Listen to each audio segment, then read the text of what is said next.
Hello, America, and to our friends around the world, greetings. Welcome back. In covering the 7 universal microexpressions that Dr. Ekman was able to recognize and document, we're going to step into fear. Would you like to see my mask? Probably not very frightening to a guy like you. They scream and they cry. Which is your game now?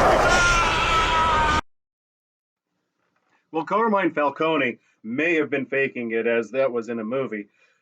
In reality, anyone who's ever experienced it knows it is a very real emotion. Let's take a look at the element card. It's got a number 1 for its variable factor. It's universal in cultural prevalence, whichever way you prefer to pronounce it. It's also universal amongst men and women, boys and girls.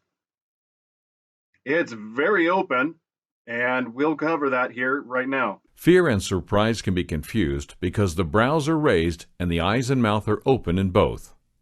But in fear on the left, there is much more tension, while surprise on the right is more relaxed. The brows are more straightened in fear, but curved in surprise. The eyes are wider open in fear, and the mouth is relaxed in surprise, but stretched horizontally in fear.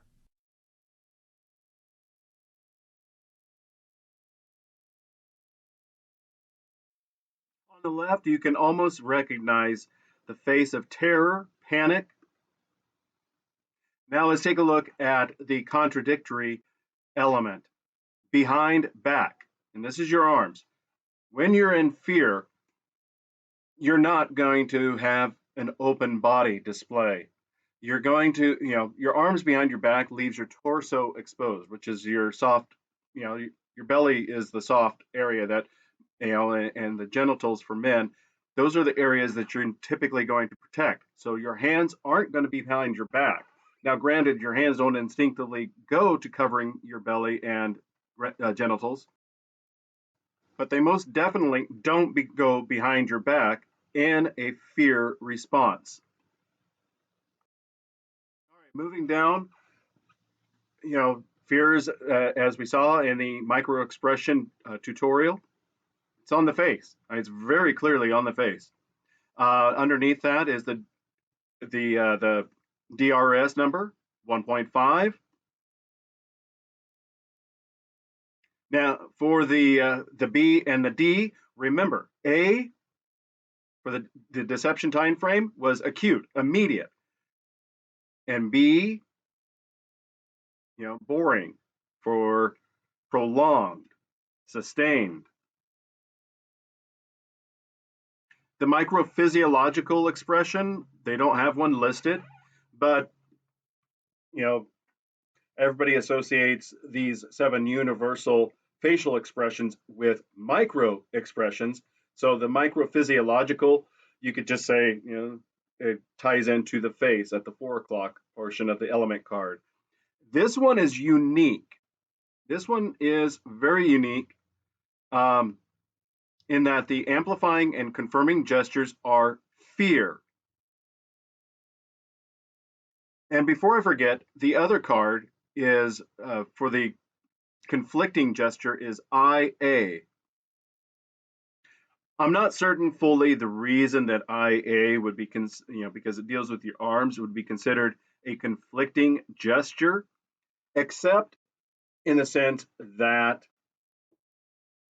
one's, physiological state is going to be tense, rigid. So that might be the reason, because in air represents an open body language. So, and that it has deception not likely, and again, fear, deception is not likely. It's genuine, as we'll see here in this, the previous clip and this closing clip that I have queued up. Fear and surprise are often confused with each other. The eyebrows are raised in both, but they're also straightened in fear on the right, not curved as they are in surprise on the left. The upper lid is raised in both, but much more in fear on the right. The lips are parted in both, but in surprise the lips are relaxed, while in fear the lips are stretched back horizontally.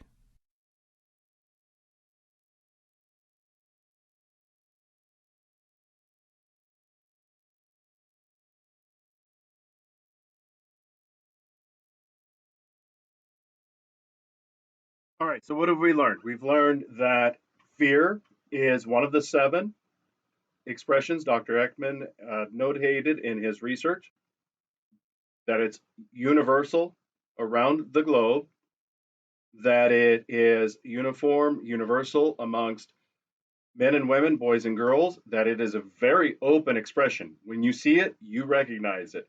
We've learned that behind, arms behind the back and arms, in air are conflicting gestures, that it's fully featured on the face, that it has a low DRS number, that it has a prolonged duration on the face for the deception time frame, that it doesn't have truly a microphysiological, and that fear expression just reinforces itself, both amplifying and confirming.